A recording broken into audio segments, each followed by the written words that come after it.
Registration for children starting Primary 1 next year will go entirely online, starting from July 1st until October 30th.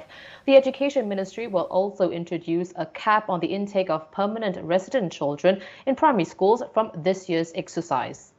The cap will be about 25 to 30% of a school's planned Primary 1 intake.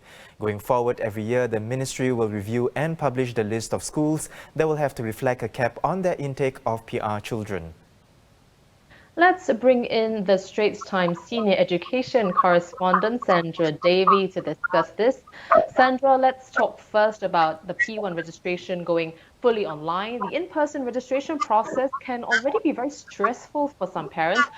So what about parents who may not be as tech savvy to navigate the online registration process? Will help be given to them? Yes, okay. Actually, it's quite a simple process, and I believe most parents should be able to handle it quite well.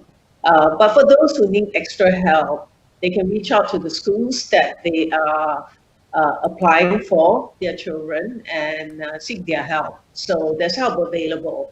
Um, but the stress is nothing really to do with the process, but more about choosing the right school and especially a school that's very competitive.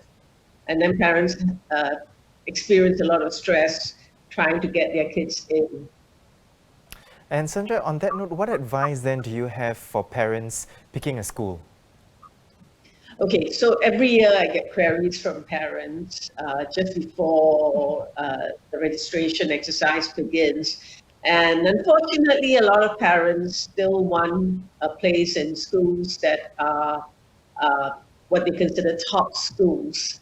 Top in terms of producing top students for the PSLE, when really they should be focused on choosing the right school for their child. What parents have to think about is if they do get a place, or if they do manage to get their children into a top school academically, will the child actually be able to handle the very competitive environment sometimes that comes along in these schools? Because some children don't thrive well in such environments.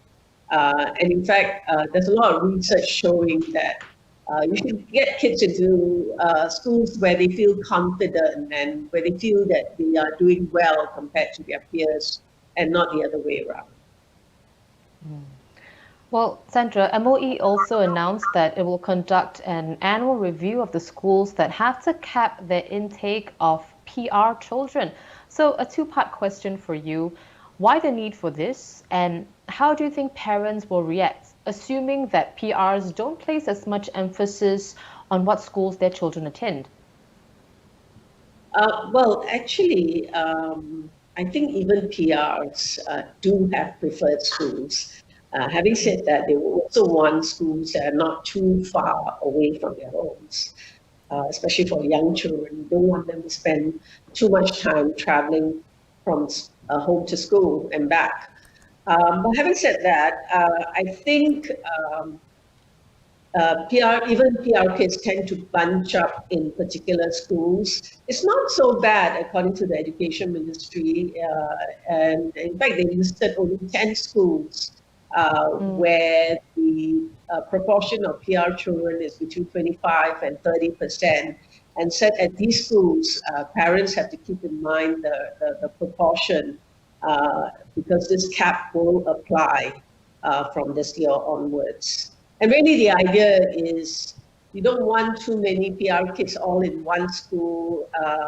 I think our Singaporean kids can gain from interacting with kids from other backgrounds, other countries, and it'll be good if they are spread out, into as many schools as possible.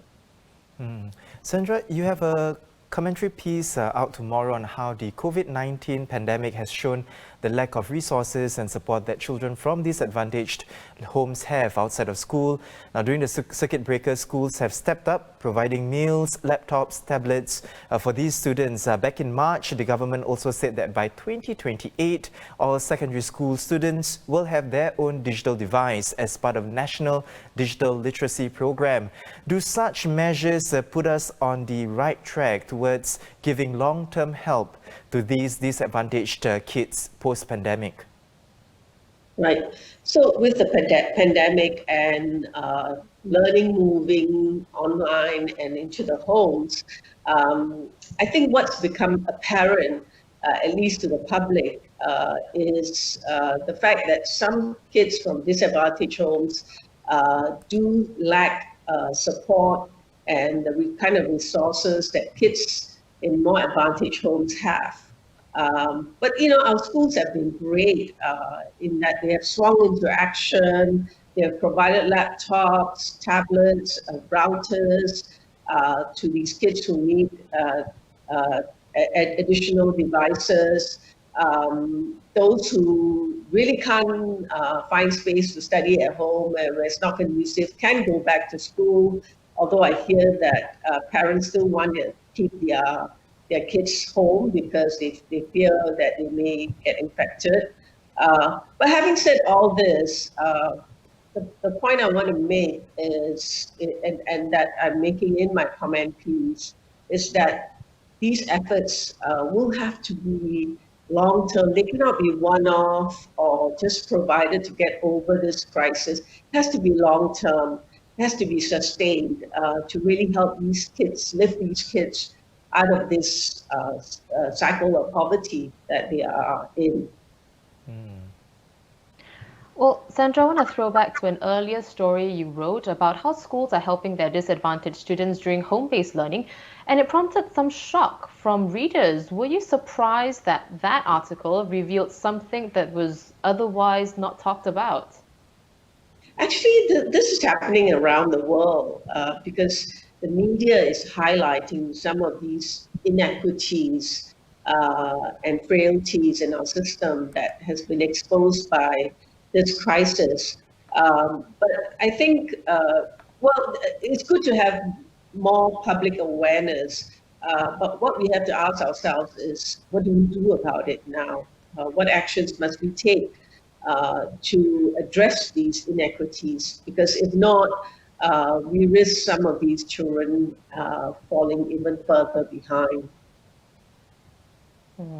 Well, Sandra, thank you so much for speaking with us. That was our senior education correspondent, Sandra Davy. Look out for her commentary piece in the paper tomorrow. It'll also be on our website at straitstimes.com.